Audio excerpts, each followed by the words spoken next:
Welcome to the Burial Plot Horror Podcast with Brenda Tolian and Joy Yaley.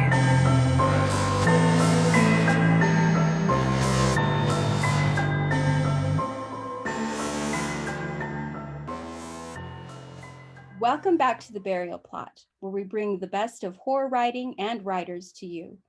I'm Joy Yaley, and I'm joined by my talented co-host, Brenda Tolian. Hi, Brenda. How are you doing?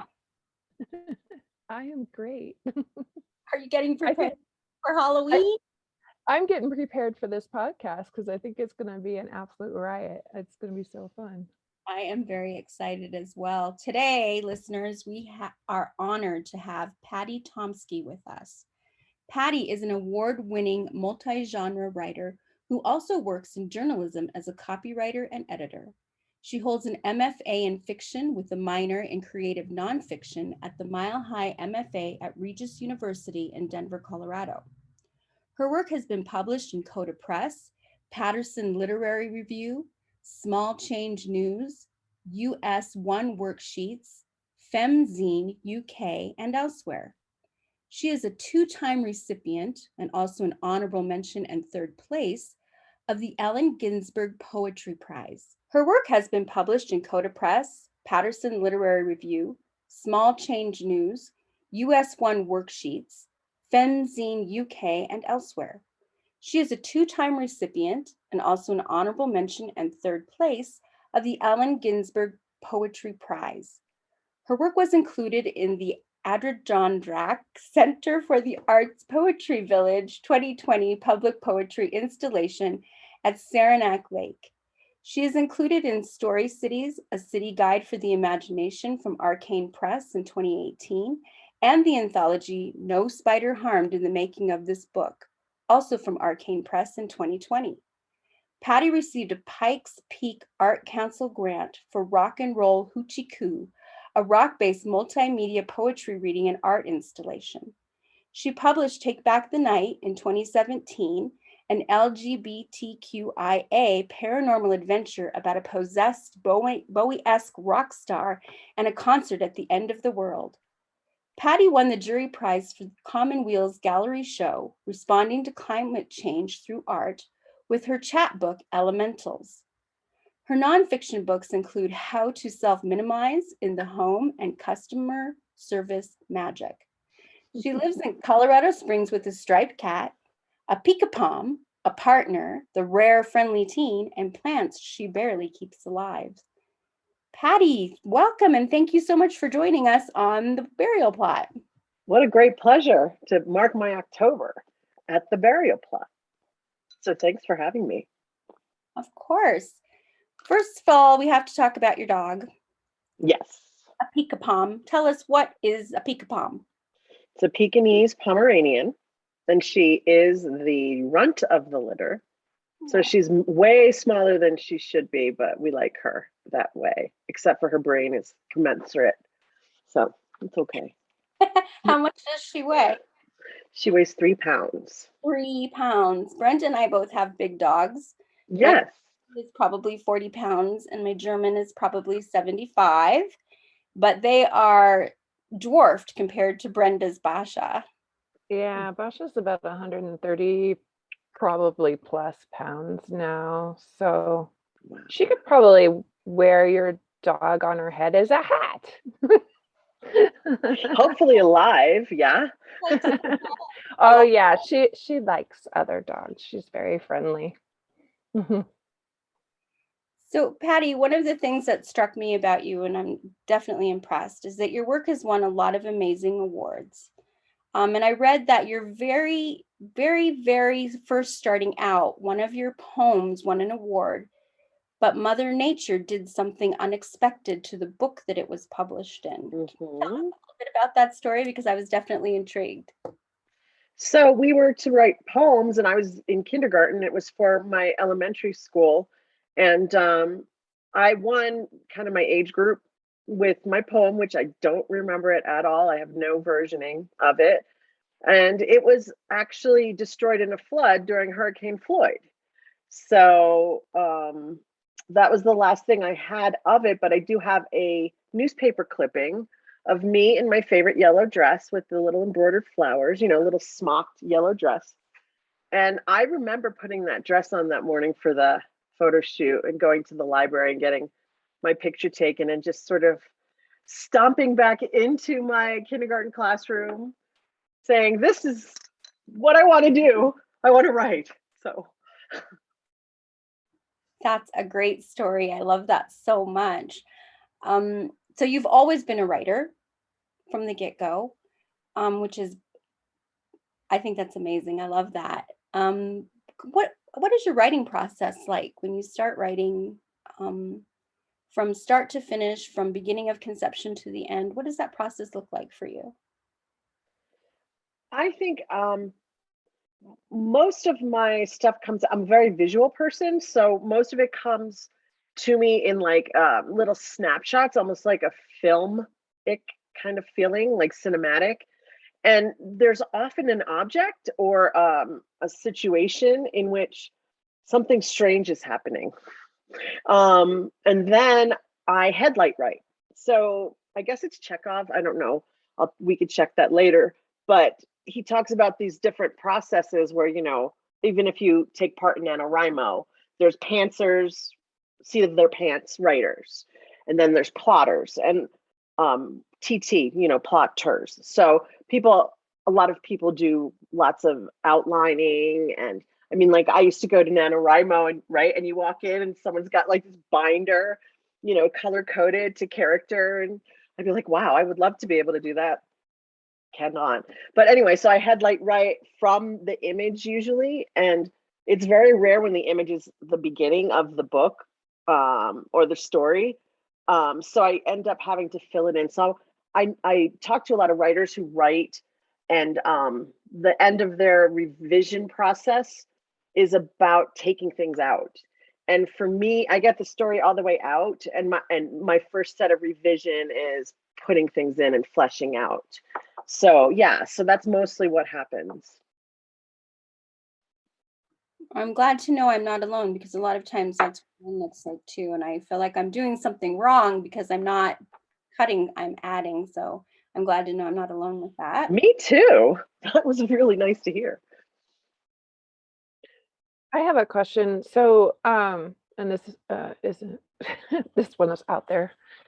You're also very how would I say it? Thematic thinking, or I find your writing to be that way, and you always have like a slant into social justice a lot of times with your writing, even if it's not like the bulk of your major theme. Like those kinds of things creep into your writing, which informs the world.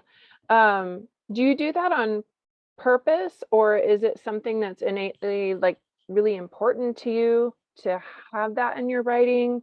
I hope I framed that question. Yeah, I understand what you mean. So yes, I am very interested in trauma survival and the fucking patriarchy. Can we swear on this? And very much grew up in a very misogynistic environment in a very old world Italian household where women did certain things and were certain things and did not speak up. And of course, children were even more silent. So when I write, I feel like I try to put voice to those people who don't have voice. And it sneaks in even when I don't want it to. I was also in very many abusive relationships in my life. And from that kind of sensibility of, don't gaslight me. I always try to like be very, very honest. And I think a lot of social justice issues and themes lend themselves to that, as well as being, recovering Catholic girl, lots of guilt, shame. My grandfather was always like, bring shame to this family. I will break both your legs and bury you in the backyard. And it was really said with all seriousness. So, anything that I could do to bring like power to the people, to the witch, to the woman, and in my, little identity circle of being kind of a Sicilian American crone, entering my crone years type of woman, I find that as I get older and older, I channel more and more of that, we're going to go in there and not just make something beautiful or scary or unsettling. We're going to try to be helpers, in every aspect, even in writing. So I hope I don't beat people over the head with it. And if in my process, if there's something that happens that I have to take out, I'll proselytize, or I'll go into a psychological, alleyway, or, so that's the type of thing I tend to lecture. I tend to lecture, you'll be in this wonderful scene and my character will just go off. And I'm just like, yeah, no. So yeah, I'm glad you noticed that. Well, I think that's something I really admire about your writing is that you do give voice to those voices. You aren't writing just to entertain. You're of course entertaining, very much so. But you're also striking chords in those deeper elements and themes that I think especially young beginning writers might stray away from, or be writing from a place of non-experience. Doesn't mean, eventually they'll get there, but I think that's what I like about your writing is that you're not shy about it, and you do come from a place of experience, and you don't shy away from those harder themes. And that's admirable, and that's something more that we need in the world. I mean, sometimes I think, don't you guys agree, like as older writers, we have a responsibility in a way to be brave, like I guess in that that space of, I don't know, being the crone or whatever, and leading, because we've already been there and done that, and that's one thing I admire actually about both of your writing, just to be honest. So. Well, I think with age not only comes experience and responsibility, like you said, but I think also for myself anyway, there becomes a sort of a freedom that you get when you've entered this stage of your life, because you're not really trying to impress anybody. And I mean, let's face it, it's sort of like, I don't give a fuck. Yes. That's what I want at this point. And if you don't like it, I'm not watering myself down for you. You can choke. Yes. So Zero fucks. Yes. Yeah, that attitude does come with age. So it is one of the definite benefits of being in this stage of our lives. I agree with that completely. Well, that was an awkward silence, so we'll cut that part out. I lost my screen for a split second there. Okay, let's see. So Patty, you've got so many published pieces out there into the world. And I was just wondering, like, what is the hardest part of writing for you? Just the entire encompassment of what it means to be a writer. What is the hardest part for you? Discipline, showing up every day, or for yourself, or for a particular piece of work that needs your time, energy, and attention. So yeah, discipline, I think. Yeah, I totally felt that when you said showing up for a piece of work and for yourself, because sometimes, I'm a mom, I've got 3 teenagers at home, I'm working full time as well as writing. So a lot of times showing up for yourself comes last on that list of things, right? So it's good to have some validation for that it is perfectly, and it should be, you showing up for yourself.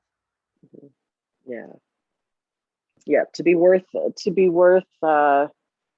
my time and energy, and also that amazingly egotistical step that we all take as writers, right? How many written words are out there floating through the planet and in your bookstores and whatever, and just the idea that I have something to say that's different or special or worthy, that's a really important thing for me to keep top of mind, and everyone, I think, has a story to tell that can only be told by them. And so to be able to be part of that in a community of writers, especially, that's another hard thing for me is, the older I get, the less I'm able to give away like just time for just light things. So like being in a community of writers and showing up for other writers, what they're doing, book launches, or, you know, even workshopping other writers, making sure I just kind of stay in touch and, you know, say, hey, what are you working on? You know, so, you know, not being so insular as a person, because like you, I've, you know, the family and the job and the house and the kids in the car and the, you know, we all do. So yeah. I'd like to ask you about, of course, we both graduated from Regis University with our MFA. I think of course, there's many successful writers who do not have an MFA, some who don't even have a BA. How do you think the MFA, has it helped you? I mean, we've had a little bit of time because you graduated before I did. How has it helped in your process and going forward out of the program, do you think? I mean, would you recommend it to other writers? I guess that's where I'm getting at too. I completely loved it. So I'd always, you know, wanted to explore the MFA, and back in my 30s, I got turned down from several programs, and I'm glad I didn't go then, because I didn't have as much to say, nor did I have my footing as an artist yet. I really don't think I was quite there. I was still being published, but I felt I thought of myself as primarily a poet. And, you know, moving forward into this program, I started out with fiction, and then I went, you know, sideways to creative nonfiction. And I do have to fix my bio. I did not get a minor, but I did spend 2 semesters on a memoir. And, you know, my first fiction semester, I did what I'm going to read from today. The Grasshopper Eaters started out as a book called Alien Witch. And I had a couple of novels in process and one finished, and they're speculative, horror, paranormal, adventure, some feminist treatise on getting to hell and back as women, I guess, but fun in a way. So I started the program with that, and then I went through all of these iterations of doing what I always wanted to do in the company of such a wonderful community, so many great mentors. I mean, you know, Brenda, I mean, the mentorship you get there, it's invaluable. And so, you know, I have like a little embryonic memoir that I wrote. I have the book of short stories, Werewoman, which I'm also going to read a tiny excerpt from that. And, you know, just being able to spread my wings and do multi-genre, and everybody there was so supportive. And, you know, you don't even want to say, like, I ran into a couple of situations in which someone had to tough talk me off of something that I was doing that was not serving the work, not serving my vision, you know. So that in itself, to walk into whatever you're going to do as a writer in the future with those kind of tools in your toolkit, I dig it so much. Now, that being said, a year out, when I first graduated, I was submitting and I was polishing and I was revising, and I gave everything a little bit of a rest, and I think I really needed that. And so I recently went back into it, actually from the memoir side of things, because I have some friends who live down in Colorado Springs from our MFA program. We're going to do a little workshop, and they're creative nonfiction writers. So I wanted to get that in front of them first, as opposed to like trying to polish the short story collection or whatever. So yeah, so I'm back into the swing of elbows deep in revision for that. And Joy, like you said, it's more of a situation where I have to add connective tissue as opposed to, you know, chop and kill all my darlings. So yeah, is that what you wanted? I mean, it was a little rambly. Yeah, no, I guess I was wondering about that too, because I know I've talked to some people and they're like, oh, it hasn't done anything for me. In my own experience, it gave me a place and the discipline you were talking about earlier to get my work done, with excellent mentors, of course, as well.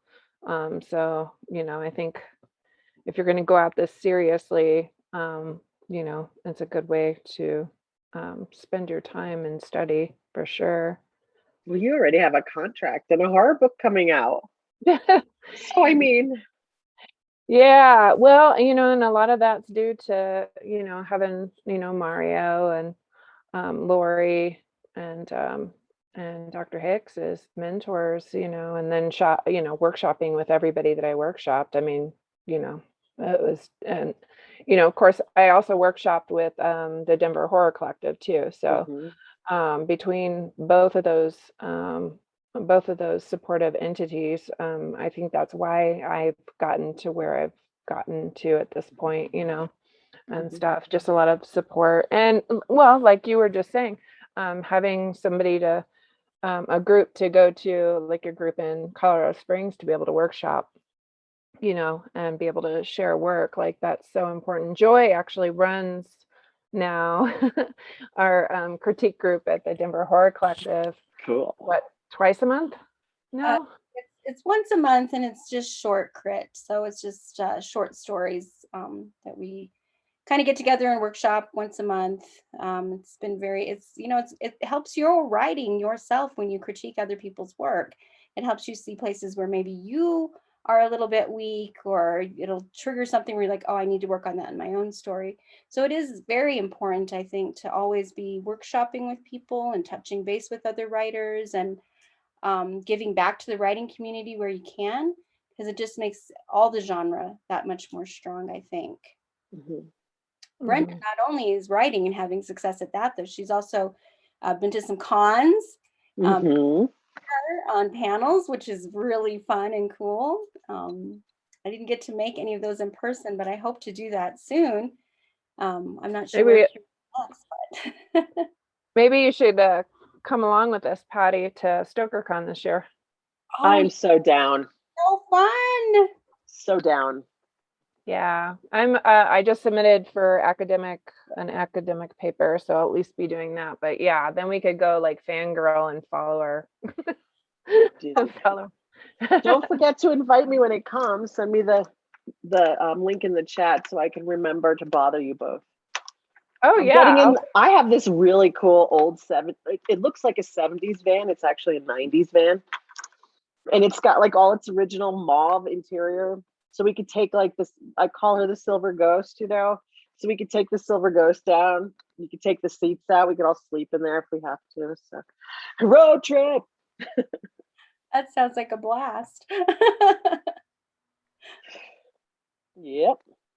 So one of the questions we have for you is, what and who influences your writing? Like, I mean, you have the alien eggs behind you, but you can't see it on the podcast, but on the video cast, you can totally see that she has the alien pods, eggs. What do they call them? Pods or eggs or both? I don't know. Eggs maybe.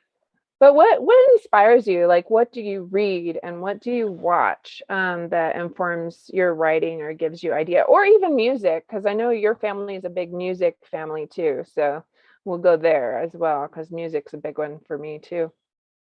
There's nothing I love more than talking about influences, only because I am like the geekiest, craziest fangirl in the world, like about people like Stephen King. When I was okay, so I know Stephen King is controversial, but as a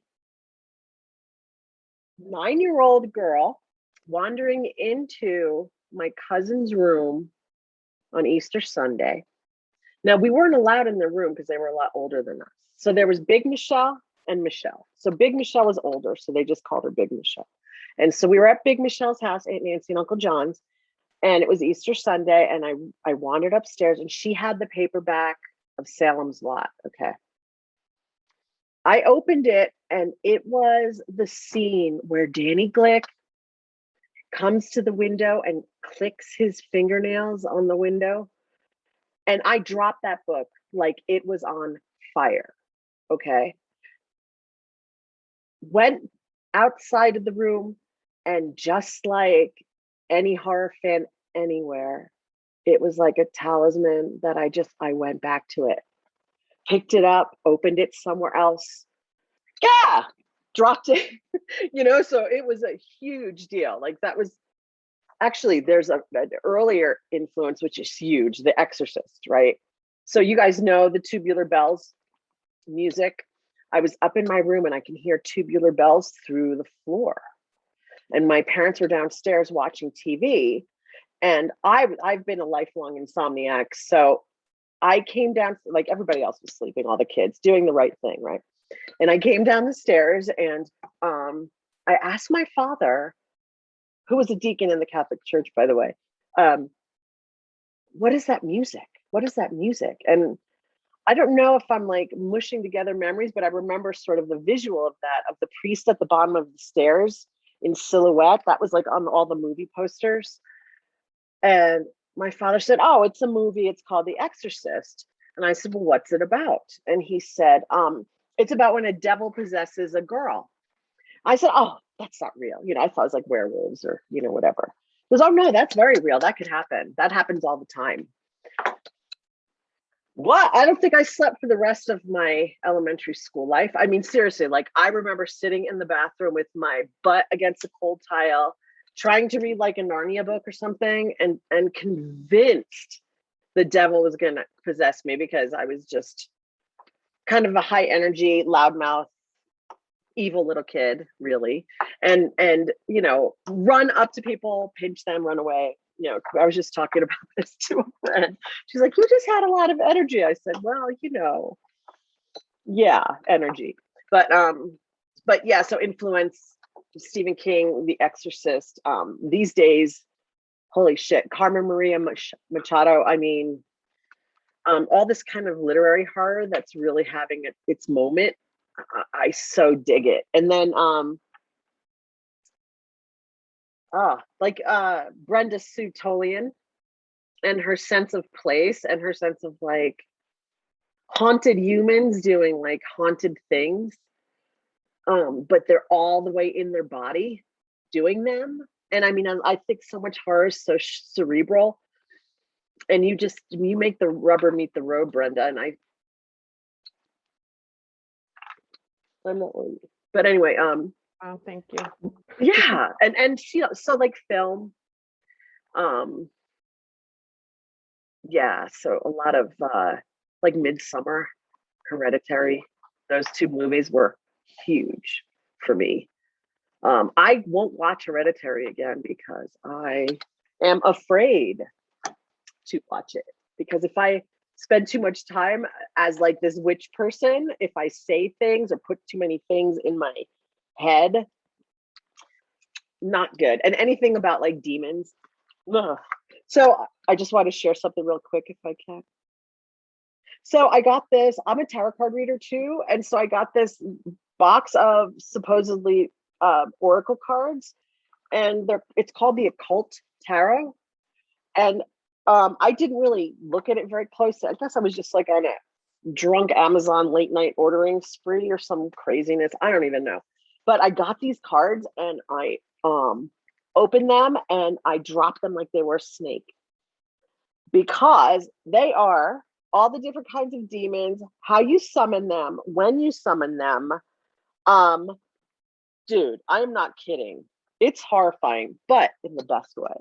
So any kind of visual thing with like different demon pictures. And then of course, to counteract that so I don't get possessed, my other oracle card, which I love, like Catholic iconography.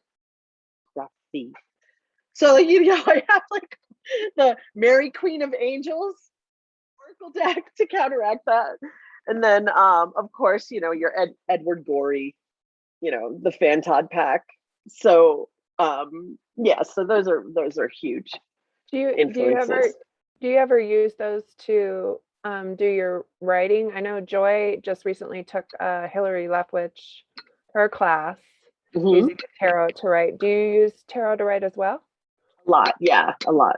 Like and astrology and kind of like Jungian stuff. So, if my characters are coming up flat, I try to think about, which archetype they are, and which tarot card they are, or which sign they might be, or what's their favorite food. So I just kind of spool out from a lot of the divinatory tools. Yeah. That's super cool. Yeah, like Brenda was saying, I took Hillary Leftwich workshop on using tarot for plotting and character development. And it, first of all, it was an amazing group of women, just amazing group of people. And Hillary is absolutely brilliant. I just adore her.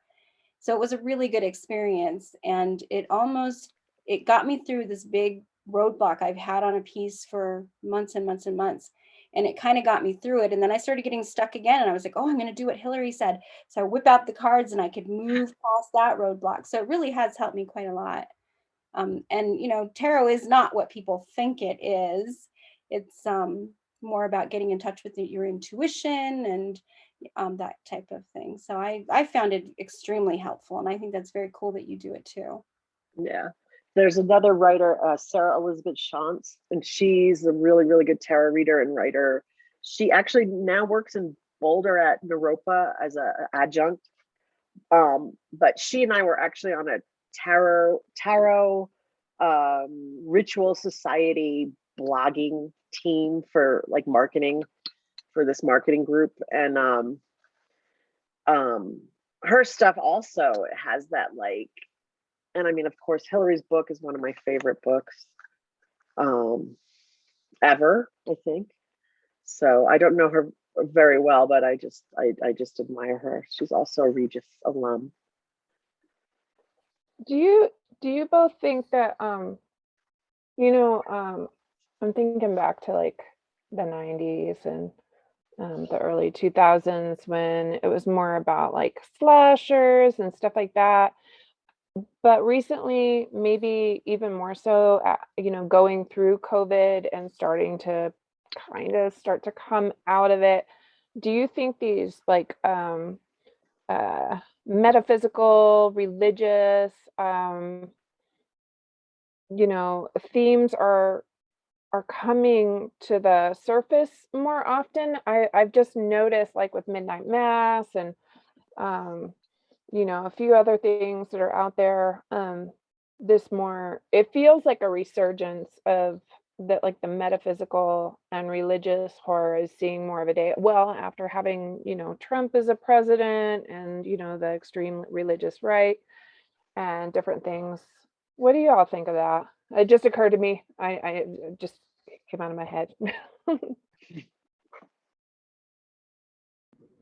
I think based on what I've seen coming out lately, that yeah, I'd have to agree with that. And I think a lot of it is people are starting, for the reasons that you mentioned. Trump, we're in the middle of a global pandemic and financial collapse and that kind of thing. I think people are really taking time to some people, not all, to reevaluate their base beliefs. And I know a lot of people my age who were raised in the church like I was. When you start moving away from it a little bit, you do start having questions that you may not have had before. And now you feel maybe more freedom to ask those questions or make those critiques about those types of things. So yeah, I think that is having a resurgence right now, which is good because that's usually the vein that I write in. So good for me. Yeah, I think our demons became real flesh and blood leaders at this point. And I think that idea of, the malignant narcissist at the head of our country, I mean, to the progressive side of things, right? He's really the devil because he's completely unreflective, right? And to have that kind of flesh and blood horror waking up every morning and looking at the news or Twitter or whatever he was doing and trying to live through that. And then I guess these creatives are saying, you know, this is where that patriarchal, misogynistic, Judeo-Christian hammer gets us. I mean, like, this is, you know, once you have a hammer, everything looks like nails, right? So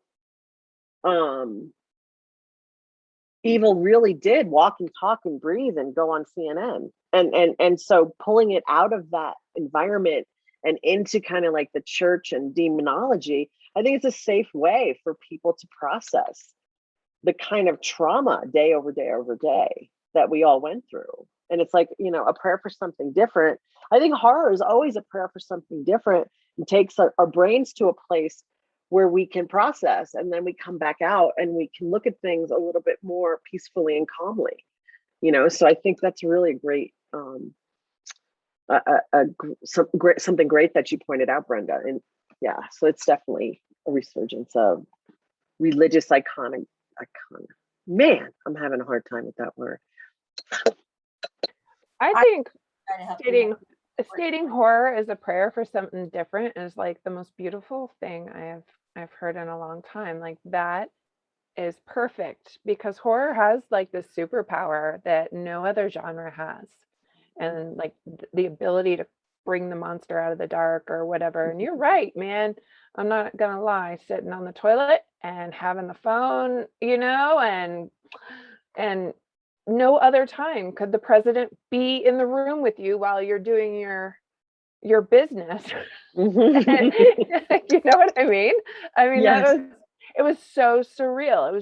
It was so surreal. It even looking back, it seems so like, did that really happen? I mean, we know it did happen, but like, you know, we have lived through some crazy ass times, for sure. We have. And at one point I was saying it makes the job of the horror writer that much more difficult, because you have to be more terrifying than reality during that time period, right? I mean, just the horror stories of the pandemic, where people were having to have funerals in the parking lot because they couldn't all get together. And in my family, we had, you know, to say goodbye over YouTube to family members, which was just really, I mean, it was awful. It's awful not to be there with each other, right, when you're going through that kind of thing. So I think we've all definitely lived through some real life terror. I mean, I would wake up and check Twitter and see that World War III was trending and be like, oh yeah. Yeah, I know. It's just normal. Yeah, so it's just normal. And even now, I mean, for me, the biggest horror of the pandemic was finding out how little we care about each other. How we're just willing to sacrifice other human beings for the sake of the economy. And to me, that's just a disgust that I don't know if I'll ever move past. Yeah. Well, it's like that American Horror Story cult, you know? That was a perfect American Horror Story for its time, because you kind of saw your fellow humans were not only carriers of this deadly disease, right? So it's almost like this body snatchers feeling. And there's also looking around and seeing your fellow humans who don't believe that COVID is real, or are Q people, or whatever that is. And you're like, how could I look behind those eyes and not understand that I could be standing next to someone who literally believes that there is a satanic, pedophile, Democratic, Hillary Clinton-led cult. Like, I could be standing at the line in the grocery store next to someone. So it's like this, you know, the community, you know, just exploded apart. And you know, the way that we're broken apart as a society right now. Yeah, it's this polarization that, you know, so maybe World War III isn't trending on Twitter, but Civil War is.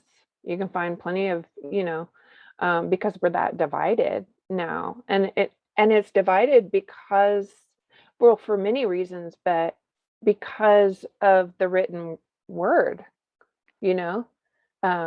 People were fabricating all of these falsities, you know, through the written word on our devices, and people were believing them as truth, which is just so, again, another thing that is so surreal to me. You know, it's so, you know, I just taught Fahrenheit 451 to my students, and and they were really making connections like, oh, like this is really trippy because so much of this stuff is like happening and real and stuff. And I couldn't deny it. I was like, I couldn't even deny it because everything we just lived through. It seemed real 10 years ago, but if you read it today, it's even more eerie how real it is. When was it in the news this week, an administrator in Texas of a school district was saying that, well, if you offer,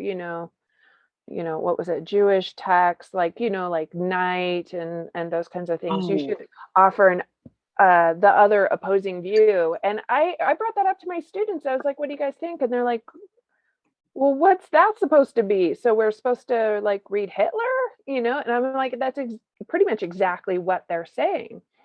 And it just blows my mind. And that's where, horror comes in, because there's no better genre to commentate on what we're living in, what is going on right now, just so crazy. That might be actually a really good lead in to talk about your artwork, your website, and what you do with some of your artwork in helping social justice initiatives. Don't you think? I do. That's a really good segue. You're born to the podcast podding. I don't know what the verb is for podcasting, right? So I do design things either from photography or from drawings or paintings, and make t-shirts. And the t-shirts are, some of them are sort of skewed to a feminist social justice side of things, but they're also supposed to be fun.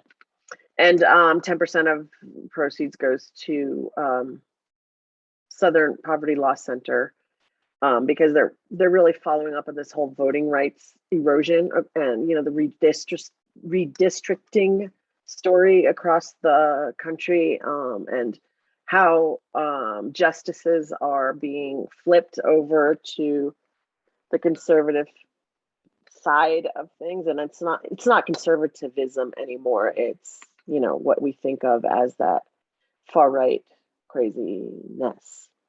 So I do designs and sell them on t-shirts. And if you want to, it's pattytomsky.com. Patty with a Y, Tomsky with a Y. Fantastic. We will put links to that website in the show notes so people can find it in case they didn't have a pen at the ready, which they know better than that if they listen to this show. Yeah. Thanks. So, Patty, we were wondering and hoping that you would read some of your work for us. Do you have something you'd like to share? I do. I actually read this at residency. This is the Story Cities anthology from Arachne Press that I was included in. And this is a piece of flash fiction about what ghosts might feel. For background, the charge of this anthology is we could not name a city, but we had to write about a person in a city, either visiting or living in a city. And the book is really interesting. I really recommend it because it's got a lot of different genres. It's, a mixed bag. And the chapter headings are like termini, hotels, transport, main streets, cafes, market, crossroads, and mine fell into the side streets. So this is called Alleys and Dumpsters in Between Sunny Day.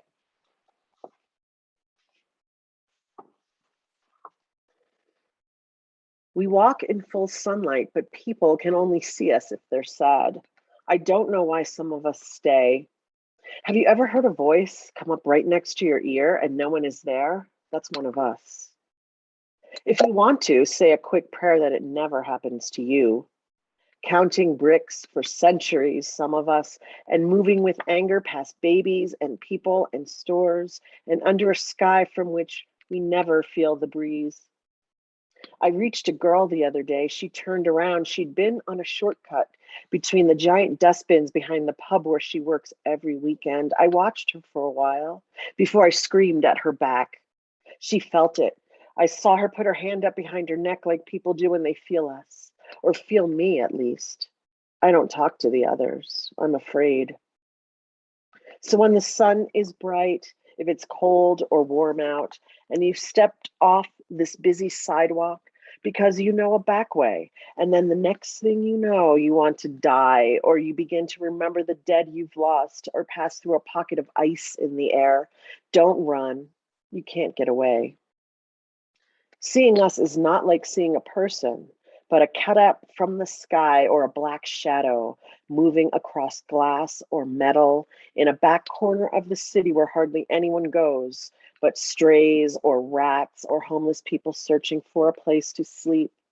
Some of them talk to us, but we don't talk back. We can't. If I knew a way for you to avoid becoming like me, I would tell you. If I knew a way to stop being someone like me, I would do it. I have forgotten my name and the shape of my face, and every once in a while, I see a pair of arms I half remember, or like coming up from deep water, a face from before. I cry, but we don't get tears to spend here, so it burns my chest and makes me want to hurt you and all who are like you, so numb to everything, so immune. All I have is the sun and soft cooing of the pigeons and a longing to know who to touch, how to shout to get back in among the breathing. Holy smokes, that was amazing. That was really, really right there. Yeah, thanks. Whoa, I'm blown away. That was amazing. We're going to put a link in the show notes to that anthology. So people, I need that now. Sorry. Oh, thanks. Great. Wow. Such beautiful language and use of language to convey the feelings. I think that's fantastic, Patty. That was really great. Thanks. She kind of scares me too. So it's nice when you get to read something out loud and I'm just like, oh, she's scary. So Yeah, fun. it was like a commentary on isolation and trying to kind of pierce through that veil, the membrane of, it's like I mean, it's a ghost, but it also parallels how a lot of us move through life too, in some ways, that isolation, well, and especially the isolation and aloneism that we've gone through with COVID and everything too. So it's a very timely tale, very nicely done, very, very beautiful. Thank you. Well, Patty, thank you so much for sharing your work with us and your time with us, because time is important. It's been so nice meeting you and learning about your work and your t-shirts. I think I got to go buy one now. I'll take your advice on sizing. Yeah, be careful, everyone. If you decide, get 5 sizes up. It runs small. Yeah. Brenda, was there anything else you wanted to ask Patty about? Just thank you so much for coming on, especially short notice. I was just like, it just occurred to we had just done a show with Bobby Crew, and probably like it was like not even 30 minutes later, I was like, Joy, we got to have Patty on. And just something that Bobby had said triggered me to connect it to your writing, so we had to get you on. So thank you for coming on. This has just been so cool. I'm so grateful you guys invited me. I could talk horror all day, all night, every day. So thank you so much for having me. It's just been such a thrill, honestly. Yay. Of course. And Patty, you just want to tell listeners what your website is? Again, we'll put it in the show notes, but where can we find you? www, nobody says it anymore, I know, but I do. PattyTomsky.com. So Patty with a Y, Patty, Tomsky. So it's like TomSky.com. Perfect. Thank you. We'll also have a link to that, of course. And as always, I can be found at joyyaley.com, and Brenda is at brendatolian.com. Until next time, listeners, stay above ground.